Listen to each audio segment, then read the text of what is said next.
Bismillahirrahmanirrahim. Alhamdu sadaya puji lillahi eta kagungan Allah Rabbil alamina anu kagungan sadaya alam. Wabihi sareng mungka anjeuna nasta'inu abdi sadaya nada pitulung ala umuri dunya kana sadaya urusan dunya wadin sareng agama. Ya kitab dimimitian kalawan muji ka Allah sanggeus ngalap berkah kalawan basmalah bismillah karena nurutan kitabullah Al-Quran jeung ngamalkeun kana hadis Rasulullah sallallahu alaihi wasallam anu unggalna kulu amrin dibalin layubda'u fihi bi bismillahirrahmanirrahim fahuwa aqta. Sakur perkara anu ngabogaan ajen anu penting anu hanteu dimimitian kalawan bismillahirrahmanirrahim maka eta pegat berkah. Dina hiji riwayat bilhamdulillah kalawan muji ka Allah. Bidauh Kangjeng Nabi kulu kalamin layubdau fihi bilhamdulillah fahuwa ajdam. Sakur omongan anu hanteu dimimitian kalawan alhamdulillah yakni muji ka Allah maka eta pegat barokah seperti anu boga penyakit lepra atawa seperti jelema anu buntung leungeunna atawa seperti jelema anu boga penyakit kulit. Hadis riwayat Imam Abu Daud jeung liana sarta dianggap eta hadis teh hasan ku Imam Ibnu Shalah.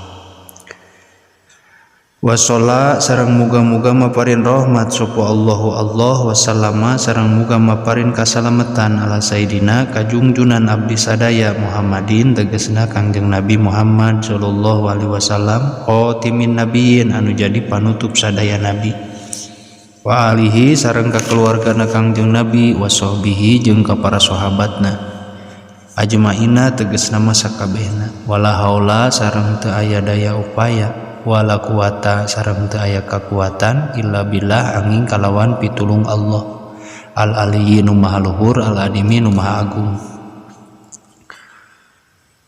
Hartosna salat dina asal bahasanya eta ngadua saur Imam Al-Ajhari jeung liana salat ti Allah taala hartina ti rahmat ti malaikat istighfar ti bani Adam madua.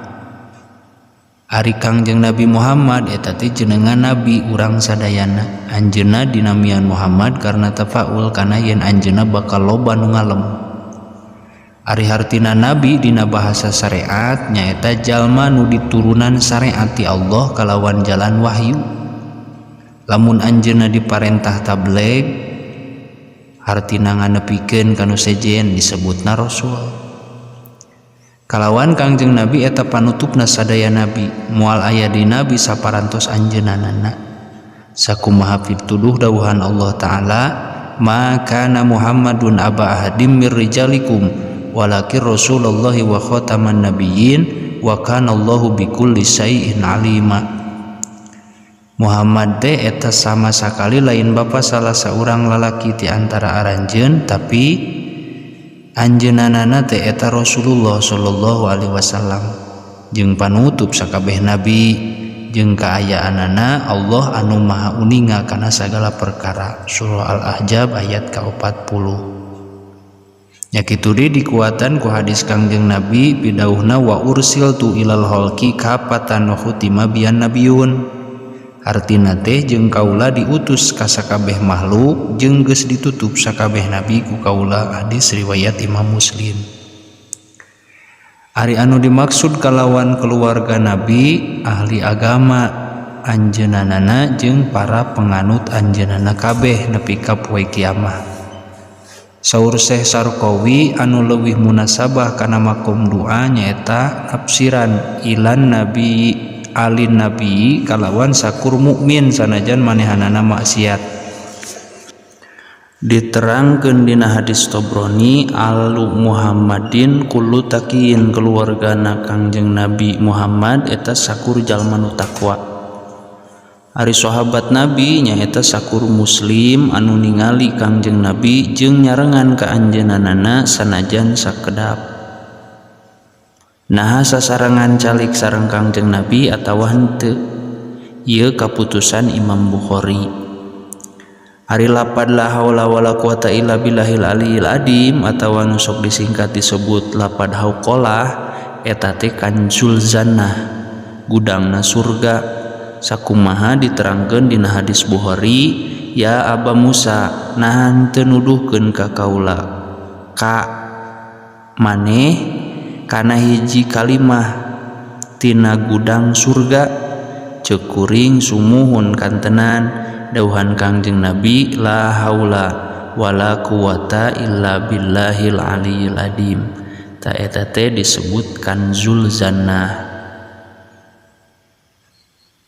Dan nu neme dicarioskeun eta neme muqaddimah kitab Safinatun Najah.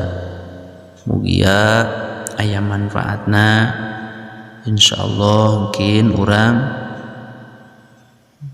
ngahanca ieu kitab secara terperinci insyaallah.